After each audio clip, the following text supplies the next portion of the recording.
నాన్న నీ గుండె పైన నడక నేర్చుకున్నానని, నీ చూపుడు వేలితో లోకాన్నే చూశానని, నాన్నను పూజిస్తే ఆది దేవుని కది అందునని, అమ్మకు బ్రహ్మకు మధ్యన నాన్నే ఒక నిచ్చెనని తెలియనైతి తండ్రి,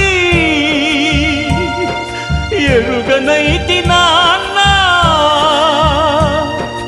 నాన్నంటే నడిచే దేవాలయమని మరచితిని, ఆత్మజ్యోతి చేతుల ఆపివేసుకుంటిని. మరచిపోయి కూడా నన్ను మన్నించొద్దమ్మా, కలనైనా నన్ను కరుణి